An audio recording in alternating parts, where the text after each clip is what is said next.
एक समय था जब एक छोटे से गांव में एक अजीबोगरीब रानी रहती थी। उनका नाम था रानी शिवानी। लेकिन ये रानी किसी महल में नहीं, बल्कि एक पुराने पेड़ के नीचे बने छोटे से घर में रहती थी। लोग उन्हें प्रकृति की रानी कहते थे, क्योंकि वो प्रकृति के साथ इतनी गहराई से जुड़ी थी कि वो पेड़ पौधों, पशु पक्षियों और यहाँ तक कि हवा और पानी की भाषा भी समझ सकती थी। एक दिन गांव के लोग घबराए हुए रानी शिवानी के पास आए। उन्होंने कहा, रानी माँ, हमारा गांव सूख रहा है। नदी सूख गई है, खेत बंजर हो गए हैं और पशु भी प्यासे हैं। कृपा करके हमारी मदद करें। रानी शिवानी ने सबको शांत होने को कहा और फिर अपने आसपास के जंगल में चली गई। वहां पहुंचकर उन्होंने पेड़ों से बात की। पेड़ों ने उन्हें बताया, रानी माँ, पिछले कई सालों से लोग हमें काट रहे हैं। हमारी जड़ें पानी को जकड़े रखने में मदद नहीं कर पा रही हैं।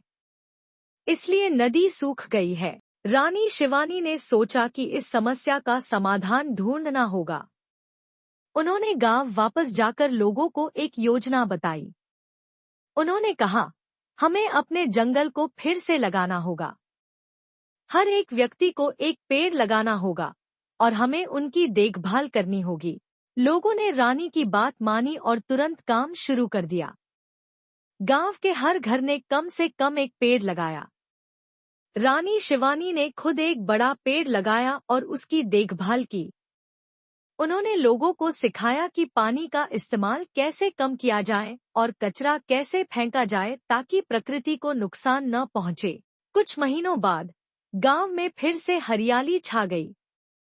नदी में पानी बहने लगा, खेत हरे भरे हो गए और पशु पक्षी फिर से खुशी से गांव में आने लगे। लोगों ने रानी शिवानी को अपनी बचाव की देवी मान लिया। रानी शिवानी ने सबको समझाया, प्रकृति हमारी माँ है। अगर हम उसकी देखभाल करेंगे तो वो हमें हमेशा समृद्धि देगी। इस तरह रानी शिवानी ने अपने गांव को फिर से जीवंत बना दिया और उनकी कहानी पूरे इलाके में फैल गई। लोग आज भी उन्हें प्रकृति की रानी के नाम से याद करते हैं। कहानी समाप्त।